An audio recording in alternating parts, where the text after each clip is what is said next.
Hello and welcome back. आज के video में सेक्सुअल रिप्रोडक्शन का जनरल ओवरव्यू डिस्कस होगा। जैसा कि हमने पिछले वीडियो में ऑलरेडी डिस्कस किया है, सेक्सुअल रिप्रोडक्शन प्रोसेस में मेल और फीमेल गैमेट्स होते हैं जो फ्यूज करके जाइगोट बनाते हैं। इसमें जाइगोट फॉर्मेशन के टाइम में वेरिएशन प्रोड्यूस होता है एंड फॉर दिस रीजन जो ऑफस्प्रिंग्स हैं वो आपस में आइडेंटिकल नहीं होते, एक जैसे नहीं दिखते, एक जैसे कॉपीज नहीं होते हैं, ये अपने पेरेंट्स से भी अलग दिखते हैं। तो क्लोन का कॉन्सेप्ट खत्म हो जाता है। सेक्सुअल रिप्रोडक्शन में क्लोन्स प्रोड्यूस नहीं होते हैं। ये जो भी प्रोसेस है, जितने भी इवेंट्स होते हैं सेक्सुअल रिप्रोडक्शन में, it is a slow process, complex है, इलैबोरेट है और ऑर्डर्ड है, प्रॉपर सीक्वेंस में फॉलो होता है। इस प्रोसेस को एम्फीमिक्सिस भी कहा जाता है, सिनजेनेसिस भी कहा जाता है और एम्फीगोनी भी कहा जाता है। आपने ऑब्जर्व किया होगा कि लिविंग ऑर्गेनिजम्स में काफी विभिन्नताएं हैं। उनमें मॉर्फोलॉजिकली देखने से आपको पता चलेगा, कुछ प्लांट्स हैं दे लुक डिफरेंट, छोटे organisms, micro organisms they look, जो सूक्ष्म जीव होते हैं वो बिल्कुल अलग दिखते हैं, ह्यूमंस अलग हैं और दूसरे एनिमल्स जो हैं वो अलग हैं। So there is a wide range of diversity among living organisms. लेकिन इतना डाइवर्स होने के बाद भी, इतनी विभिन्नताएं होने के बाद भी, जो लिविंग ऑर्गेनिजम्स हैं उनके सेक्सुअल रिप्रोडक्शन का पैटर्न ऑलमोस्ट सिमिलर है। तो इस कारण लाइफ साइकिल ऑफ ऑर्गेनिज्म को, किसी भी ऑर्गेनिज्म की पूरे जीवन को तीन हिस्सों में बांटा गया है। पहला फेज है जुवेनाइल, दूसरा हिस्सा है रिप्रोडक्टिव फेज और तीसरा हिस्सा है एजिंग या सेनेसेंट। जुवेनाइल फेज पहला फेज है लाइफ साइकिल का। इसे बर्थ से लेकर के ऑर्गेनिज्म के रिप्रोडक्टिव मैच्योरिटी अटेन करने तक के पीरियड को जुवेनाइल फेज कहा जाता है।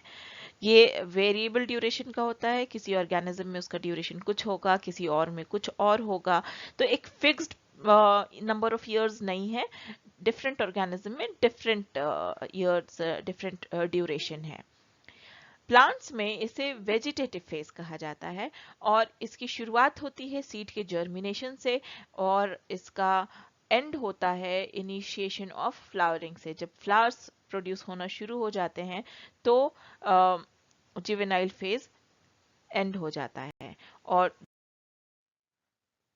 दूसरा फेज स्टार्ट हो जाता है जिसे रिप्रोडक्टिव फेज कहा जाता है। प्लांट्स में रिप्रोडक्टिव फेज की शुरुआत फ्लावरिंग से होती है और फ्लावरिंग पैटर्न के अनुसार दो तरीके के फ्लावरिंग प्लांट्स पाए जाते हैं। इनको मोनोकार्पिक या पॉलीकार्पिक बोला जाता है। प्लांट्स को एक अलग तरीके से भी कैटेगराइज किया गया है on the basis of their life span, कि उनके जीवन का ड्यूरेशन कितना है, उसके अकॉर्डिंग एनुअल्स, बाइनियल्स और पेरेनियल्स में डिवाइड किया गया है। मोनोकार्पिक और पॉलीकार्पिक प्लांट्स में क्या डिफरेंस है? मोनोकार्पिक, मोनो का मतलब होता है एक, तो मोनोकार्पिक प्लांट में उनके पूरे लाइफ टाइम में, पूरे जीवन में सिर्फ एक बार फ्लावरिंग होती है और उसके बाद सीड का प्रोडक्शन होता है, फ्रूट का प्रोडक्शन होता है और प्लांट की डेथ हो जाती है। तो जितने भी एनुअल और बाइनियल प्लांट हैं ये सब मोनोकार्पिक होते हैं। वह थोड़े से पेरेनियल प्लांट्स हैं जो मोनोकार्पिक, जिनमें एक बार फ्लावरिंग होती है, ऐसे ऑब्जर्व्ड हैं। On the other hand, poly stands for many. तो पॉलीकार्पिक प्लांट्स में पूरे लाइफ स्पैन में कई बार फ्लावर का प्रोडक्शन होता है और आफ्टर फ्रूट फॉर्मेशन इनकी डेथ भी नहीं होती है, क्योंकि इनको रेगुलर इंटरवल पे फिर से फ्लावर्स प्रोड्यूस करना होता है। तो जितने भी पेरेनियल प्लांट्स हैं ये सब के सब पॉलीकार्पिक होते हैं। नाउ कुछ ऐसे भी पेरेनियल प्लांट्स हैं जिनमें साल में एक बार फ्लावरिंग नहीं होता, वो पूरा थ्रू आउट द ईयर उनके पास फ्लावर्स प्रोड्यूस होते रहते हैं। अगर आपको पता है तो let me know in the comment below. Next is difference between annual, biennial and perennial plant. Annuals plant जो होते हैं, एनुअल प्लांट्स, उनका लाइफ साइकिल सिर्फ एक साल का होता है और तीनों लाइफ स्टेजेस मतलब जुवेनाइल, रिप्रोडक्टिव एंड सेनेसेंट, ये तीनों फेजेस एक ही साल में पूरे हो जाते हैं। बाइनियल्स में लाइफ साइकिल 2 सालों का होता है और पहले साल सीड का जर्मिनेशन और ग्रोथ है, दूसरे साल फ्लावरिंग एंड फ्रूटिंग है। पेरेनियल्स, क्योंकि इनका लाइफ साइकिल 2 सालों से ज्यादा का होता है, इनमें ग्रोथ अचीव कर लेने के बाद एक सर्टेन पीरियड तक जब ग्रोथ हो जाती है तो every year they will produce flower and fruits, जैसा कि एप्पल, मैंगो एंड ऑरेंजेस में देखा जाता है। एनिमल्स में रिप्रोडक्टिव फेज की शुरुआत होती है with morphological and physiological changes. Morphological change का मतलब है शरीर के बाहर में कुछ परिवर्तन आना, और फिजियोलॉजिकल चेंज मतलब बॉडी के अंदर के जो कार्यकलाप होते हैं उनमें चेंजेस आना। तो इन सब के hormonal variation is the reason behind such changes. Juvenile phase की तरह ये फेज भी अलग अलग ऑर्गेनिज्म में अलग अलग ड्यूरेशन का होता है, और on the basis of breeding time animals को 2 टाइप के कैटेगरीज में डाला गया है। एक तो होते हैं सीजनल ब्रीडर्स, जिनमें रिप्रोडक्शन एक सर्टेन पीरियड में ही होता है, साल का एक स्पेसिफिक पीरियड है जिसमें ये रिप्रोड्यूस कर सकते हैं, इसको मतलब एक सीजन चलता है इनमें रिप्रोडक्शन का, जैसे कि फ्रॉग्स में, लिजार्ड्स में, डियर्स में और ज्यादातर बर्ड्स में। दूसरी कैटेगरी है कॉन्टिन्यूअस ब्रीडर्स की, जो कि through out their sexual maturity breed करते रहते हैं, जैसे कि हनी बी क्वीन में, रैबिट में, माइस में और ह्यूमंस में भी। मैमल्स में, प्लासेंटल मैमल्स में हार्मोन के लेवल के चेंजेस के कारण उनके फिजियोलॉजी और रिप्रोडक्टिव बिहेवियर में भी चेंजेस ऑब्जर्व किया गया है। और ना सिर्फ ये, बल्कि उनके ओवरीज में भी एक साइक्लिक चेंज, एक पीरियोडिकल चेंज देखा जाता है।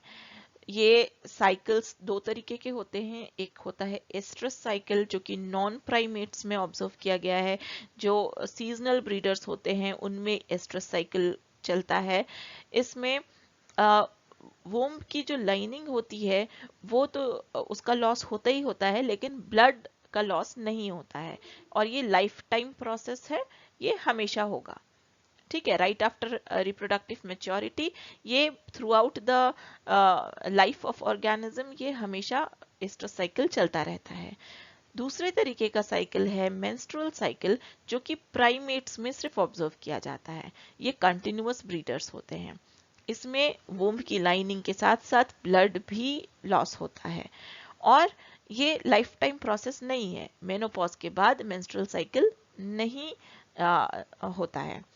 इसे मंकीज में, एप्स में और ह्यूमंस में ऑब्जर्व किया जाता है in the females of these organisms.